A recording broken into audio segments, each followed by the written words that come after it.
We can't show you the kids in these pictures. We can't tell you their names. That information's confidential to protect their identities. But that same confidentiality that's in place to protect them may also be protecting a child welfare system some believe failed them. My children are going to have to live a lifetime trying to get over and deal with this trauma. This is Melanie. She's the woman in the pictures. She's the adoptive mother to most of these kids. Melanie's also a foster parent. I became a foster parent because I did want to make a difference in children's lives that didn't have families. Melanie says she became a foster parent about a decade ago. She wanted to give children in need a safe, loving home.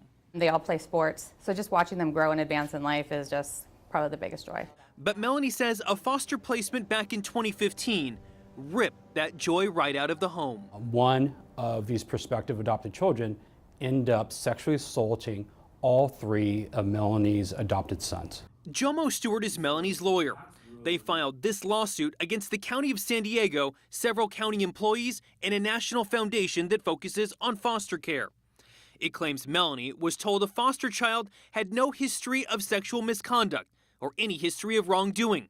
The suit claims social services concealed the child's past issues and put the other kids in unreasonable harm. She asked social services whether or not these children had any type of mental health issues, had any previous history of being sexually abused, or any previous history of sexually acting out.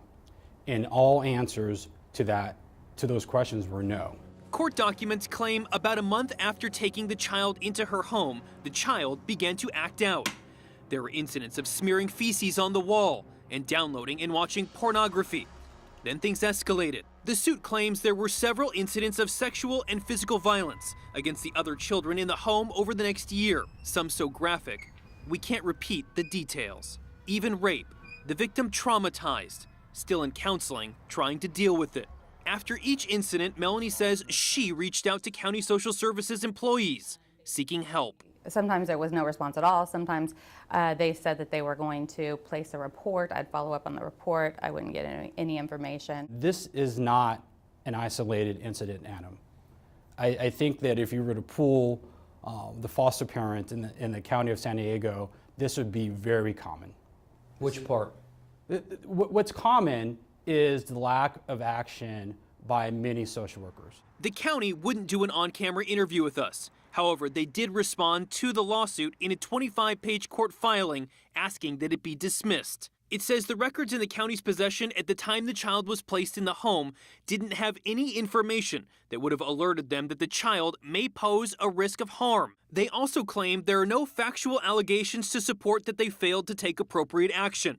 After each incident, they did take action by filing a report and commencing an investigation. Is it surprising to you to see allegations like this against San Diego County and the foster system?